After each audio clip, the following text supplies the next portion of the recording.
Local productions on QTV are made possible with support from viewers like you. Thank you.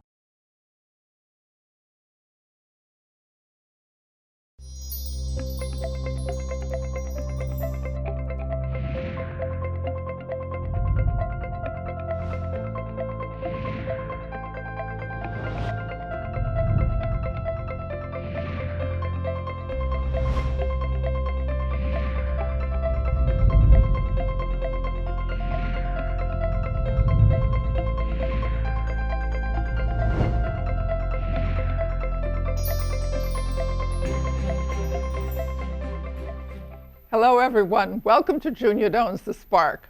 I'm Junia Doan. Thank you for joining us. Today I'm with Chris Chandler, Executive Director of the Dow Great Lakes Bay Invitational at Dow. Welcome, Chris. I understand we're going to have the LPGA here started in July. Could you tell us more about it? Absolutely. So the LPGA is the Ladies Professional Golf Association. It was founded in 1950. So we're 69 years running here, one of the longest running women's professional sports organizations in the world. They host 33 events annually in 15 countries. They have over 500 players on the LPGA Tour that represent over 32 different countries from around the world. So it is a very global. How do you get to be a player on it? Well, you got to be really good. I know that, but how do they test you? So there's actually it's called the Symetra Tour, and they call it the road to the LPGA. So you need to play on the Symetra Tour and qualify and do good enough on that tour to then get your card to play on the LPGA Tour. Do you have to get a number of points that allow you to play in the once you sign up, do you play in all 33 or an obligation to play in a number of them? So you get your card, your LPGA Tour card, and you can choose to play which ones you want to play in. So you have to formally sign up and say, I want to play in this event. And there's actually a whole criteria, an LPGA priority ranking that they call it. So if you're number 1 in the world and I'm number 100 in the world, you can get into any event that you want, but I may not necessarily get into any event that I want because there's only so many players that can get in. I see. And how many players can get into each event? Most events are 144 players. Okay. Our event, the Dow Great Lakes Bay Invitational, will be 144 players, but it's 72 teams of 2. So there's a very interesting play, and this is actually the first event, team event of its kind on the LPGA Tour. 69 years, this has never been done for official money and official points. So you're the number 1 seed, I'm the number 2 seed. We get to pick whoever we want to play with. There's no order, there's no ranking, but the top 70 players on that priority list get into the field. But they can't pick each other. They can. Number 1 could pick number 2 if they wanted to. Number 1 could pick number 150 in the world. And then the 71st and 72nd or so it and moves so up. on down the line, yeah. Oh, interesting. Yeah. So how do you become one of the top LPGA tournaments? One of the top tournaments? Yes, in the series. Well, it's a combination of things. So there's 5 major events that they have every year. They call them professional majors. And those are considered the top tier events. And then there's all of the other events underneath that. And really, there's not really a ranking for who's best or top.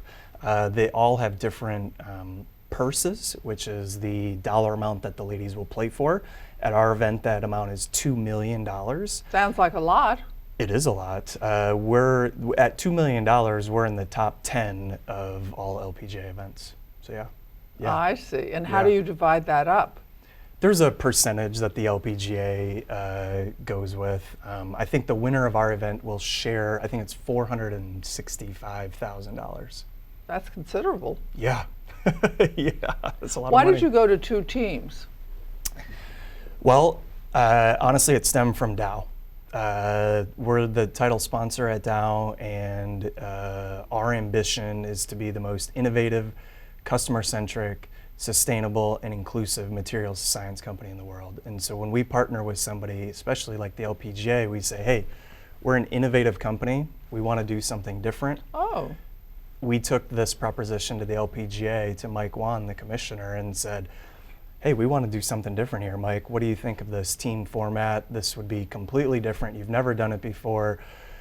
We think it'd be really exciting. We see the success of the Ryder Cup for the guys and the Solheim Cup for the women. We just think it'd be really fun to do this. And after a little bit of negotiation back and forth, they said, yeah, let's go for it. So what are you responsible for? What is the Dow or your responsibilities to make this look easy?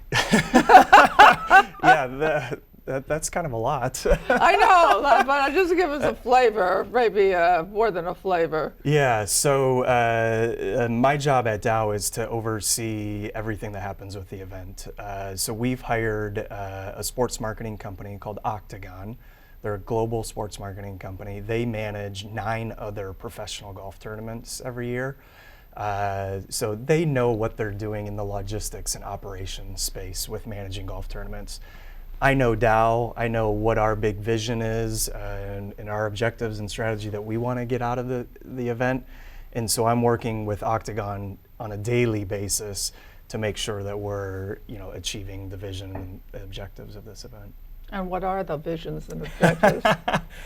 The biggest vision is to help build community, build up the Great Lakes Bay region. We see this as a huge opportunity. The LPGA events, their 33 events every year give back millions of dollars and impact hundreds of thousands of people in the cities that they go to. We see this as an awesome opportunity to help build the community here, bring significant economic impact. The LPGA estimates these tournaments bring, just the week of the tournament alone, brings $10 to $12 million of economic impact to our region. From what? From all of the hotel stays, the restaurants, the folks that come to town, the fans, the dollars spent in the community. We know we already have 2,500 hotel nights on hold in the Great Lakes Bay region that week. So it takes a lot of people. We'll start building at the golf course 6 weeks in advance of when the tournament comes to build the hospitality suites and the structures on the golf course. So it takes a lot of people. Golf Channel brings in 60 people themselves. Oh my gosh. This will be nationally televised on the Golf Channel. Yeah, so $2 million purse, nationally televised on the Golf Channel. Over 150 countries around the world will be zoomed in on the Great Lakes Bay region. So I know golf is really popular with a lot of people. Are there volunteer activities or opportunities or responsibilities associated with this for any of the locals? There are, yeah. Matter of fact, we already have over 800 volunteers signed up. And they had to pay $45 to volunteer. So it's kind of a little commitment on their end. Yeah. But you get, as a volunteer, you get a couple tickets to the event all week. You get fed during your shifts. You get a couple nice golf shirts and hats and stuff. So it's a good deal. But we already have 800 volunteers signed up. So are you looking for more, or are you volunteered at your max now? We actually have a wait list really? going on our website. And you're taking names or not? We are taking names, yep. That's a good idea. Yeah, so funny story. We opened volunteer registration last October 1st. On the first day, more than 300 people signed up to volunteer. Huge. In the next 2 to 3 weeks, we had over 700. We were sold out. So the Octagon staff member, Alex, who was running the website behind the scenes, called up some of her colleagues in other cities and said, hey, how do I turn off registration? Yeah. We have too many people signing up, and create a wait list so that we're not charging people to sign up and just create a... She called around to all of their other offices. Nobody had ever had that problem. They had never sold out of volunteers. So it just goes to show the level of commitment and support that we've already had here in the region. Back in October last year, we were 9 months away from the event still, and almost 800 people signed up to volunteer. It's amazing. Oh, that is such a compliment to the area and to your work here. Yeah, it is. Yeah. So what do you have to, what do I want to say? what part of it is overseeing Octagon, and what part is saying, Octagon, here's our wrinkle, here's how we kind of want it done? Yeah, so there are about 100 daily decisions that get made on everything across the board. So what I'm doing is really trying to teach Octagon all about Dow. Okay. To understand our vision and objectives with the event, and make sure that one thing that we're really focused on is showing the LPGA Tour, their executives, the players, the caddies, the fans, everybody that comes here. We want to show them the Midwest hospitality that we know and love, and why we love living here. And depend on. And we want to show them that this is the best experience that you could possibly have. They go to 33 other locations every year. We want to really wow them and say, hey, this is going to be the stop to remember. Because we treat them so well. Everybody will come in year one because it's the new shiny toy object that's out there. But if we can show them really a good time, down to details like free laundry for you, being on the road 33 weeks a year, 12 weeks in a row. If you had laundry services, it would be huge. The Midland Country Club has facilities downstairs. They have a spa. We're gonna offer the ladies free manicures and pedicures and massages. Oh my gosh, what a great idea. Just little things that we can do to go out of our way to say, welcome to our region. This is the Midwest hospitality, and show them the best possible experience that we can. And we're hopeful that that's going to then say, hey, we want to come to the Great Lakes Bay Invitational every year. So the country club has to prepare, don't they have to prepare the course and other things? What's involved with that? Yeah, so we have a contract with the country club. There's the actually Midland Country Club. Yep, yes. The Midland Country Club. We've had the LPGA in town here. They've brought their rules officials in and everything. They've checked out the golf course. Good news, they love the golf course. They love the facility. There are no major changes that need to be done to the golf course. It's basically keeping it as good a shape as you normally do, and we're going to be absolutely happy to come here. So from that standpoint, there's not a lot that needs to be done additionally. Now, there's a lot of planning that goes into, the country club is cooking, I think, several thousand meals every day for all of the players and caddies and families and everybody that will be eating inside the clubhouse and things. So there's a lot of planning behind the scenes. But as far as major does that mean it's taking over the country club? Could normal members come and have a meal during the time, or if they're not volunteers? So basically, the club is shutting down for a week to normal members. But normal members do have some benefits that they know about. They're getting some tickets and things for the week. And they have some areas of the club that they'll have hospitality to and meals that they'll be able to come and eat. But so for general purposes, the club is shutting down for the week, Oh, it's huge, the preparation you're going to have to do. What about the Golf Channel? Are you working with them in terms of the Dow point of view? Absolutely. Which means what? Yeah, so we're actually in the process of building out a welcome center that's going to, so when you come up to a major event, you usually give your ticket and you go through security. And then we're going to build a welcome center in a big tent, basically, that's going to tell you the entire story of what we've done with the golf tournament, and talk about a lot of the big objectives at Dow. So we're going to talk about how the partnerships that we've created in the community. We're going to talk about the stuff we're doing with sustainability with the golf tournament.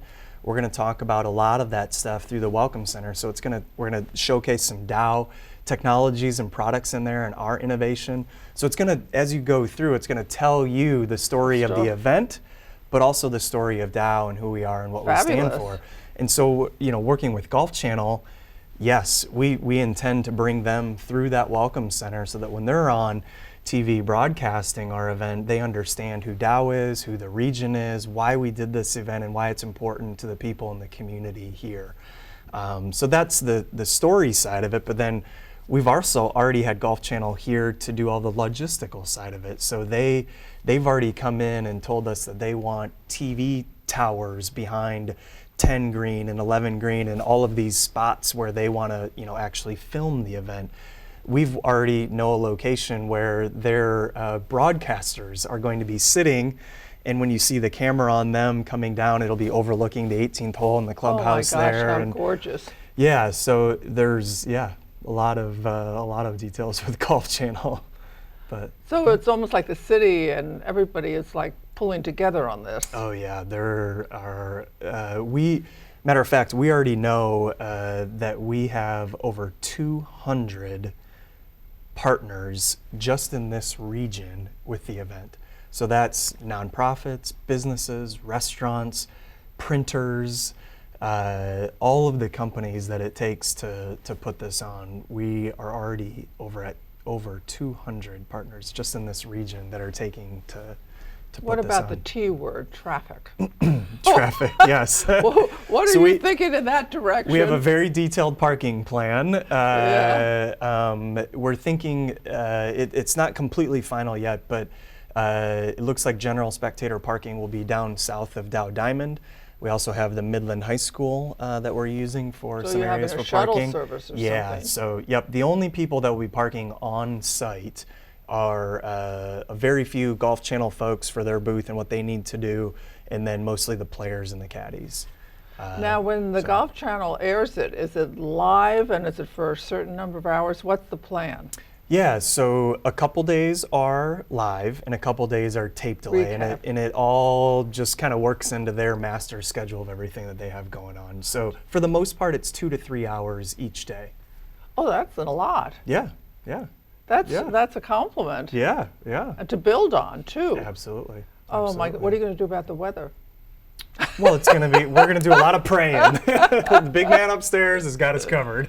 Oh yeah. It's July, It's gorgeous and long light days. July, the sun doesn't set until 10 o'clock. So we're gonna play off that actually. Some of the days we're not gonna be finishing golf until 7 o'clock. Matter of fact, Saturday is our final day of play. The tournament runs Wednesday through Saturday. We're going to be finishing at 7:45 on Saturday evening, with kind of the sun coming down. I mean, it's gorgeous. Hopefully, cross our fingers, it's a beautiful Michigan evening. What time does it start in the morning?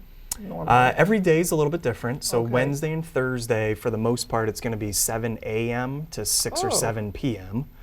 And then on Friday and Saturday, it's going to be 9:30, 10 o'clock in the morning to 7, 8 o'clock at night.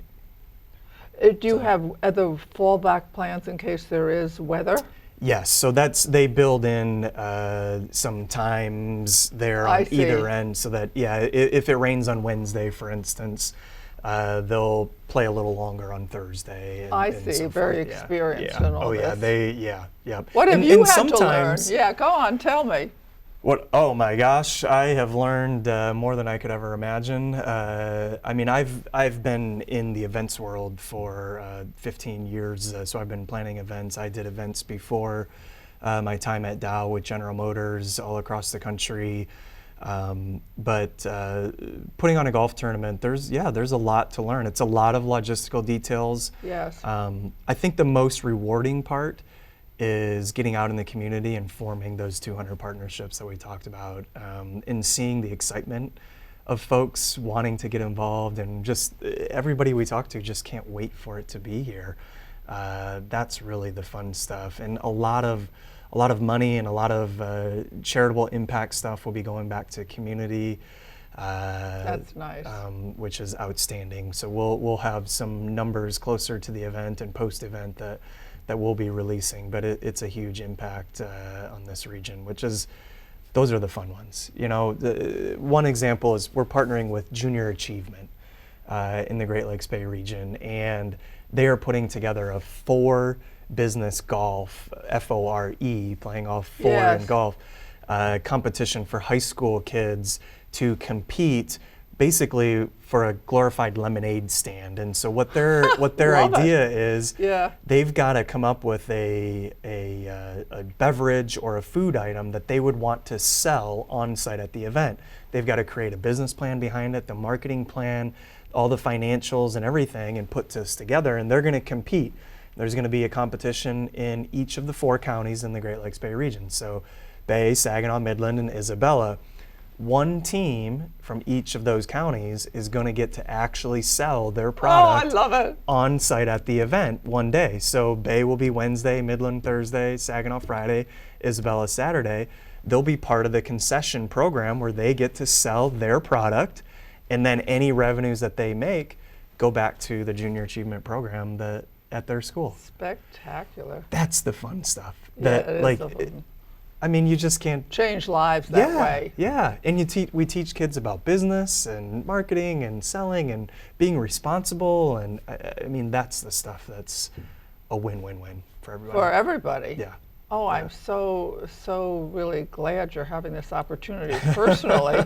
Yeah. And you're yeah. a coach, a family coach, right? For sports for your son. I am, yeah. Where did you learn that? Well, I grew up playing sports. I played golf and baseball and some basketball growing up. I grew up in Petoskey, just up north. Love going back to visit. My mom still lives up there. And my kids got into golf. I'm big into golf. I played college golf at Northwood University here in Midland. So my kids have had a golf club in their hands since the time they could stand up and walk, which was about 1 year old.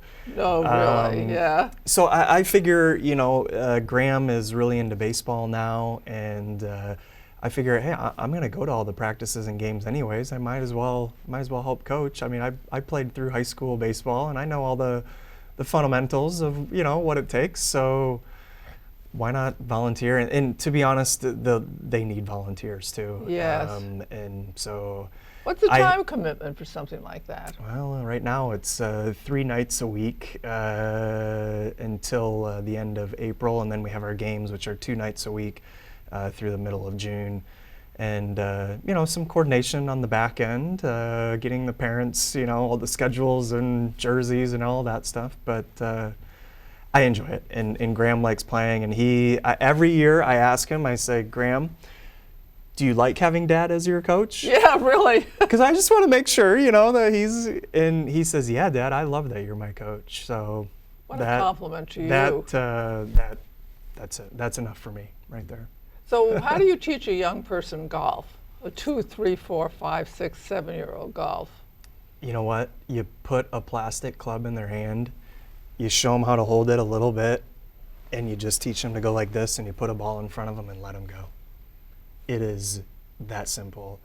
At 1-year-old, 2-year-old, 3, up to even 5, 6, 7 years old, my objective with kids like that, and in my own kids, was I just want them to have fun. Yes. Make it fun to hit the ball. Put something fun over here in the corner that they've got to hit the ball to. Not a cup. Maybe it's a big flower Teddy pot bear. that you've got sitting on your floor, or whatever it is, the coffee table, and just let them go. Let them hit it, and make it fun for them, and reward them for doing it too. What's the role of fun in competition?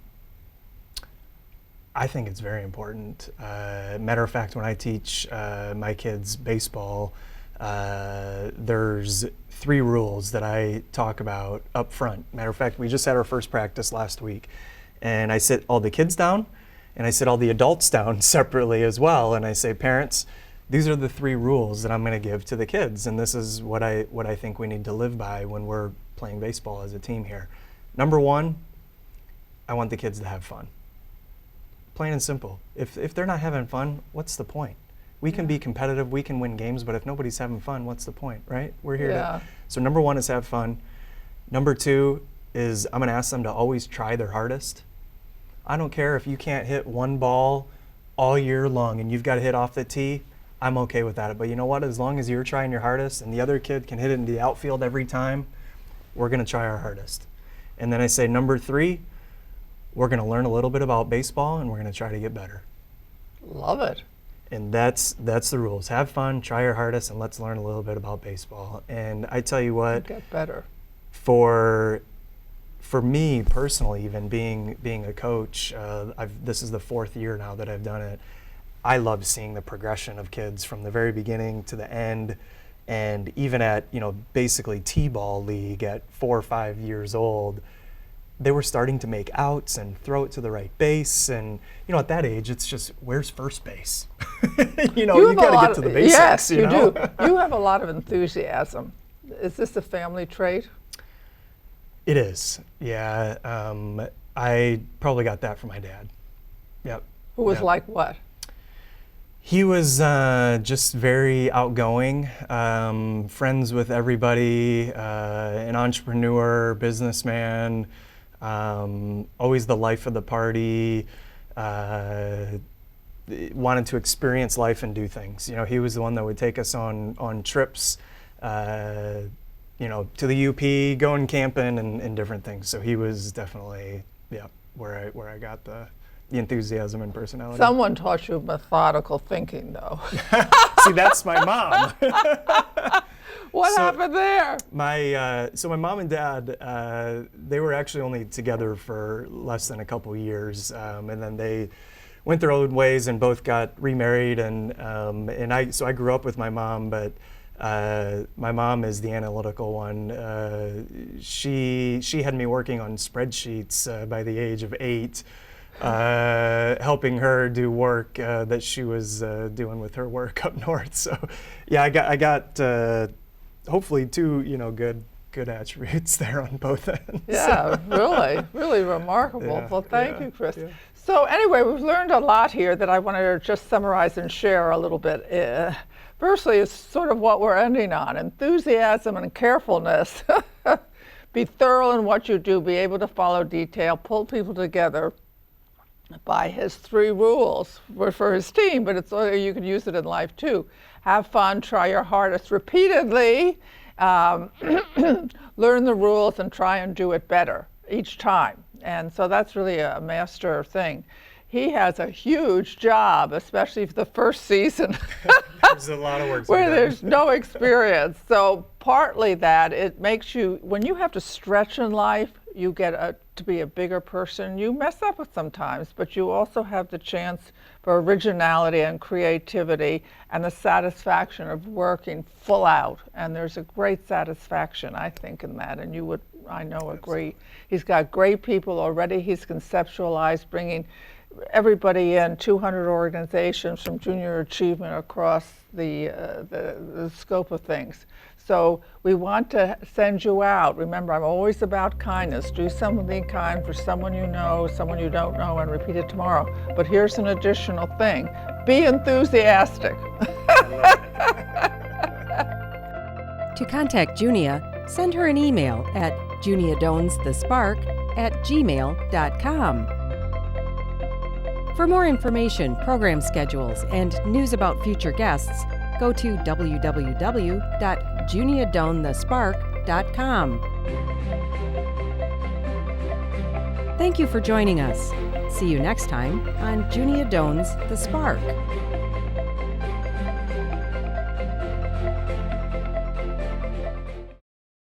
Local productions on QTV are made possible with support from viewers like you.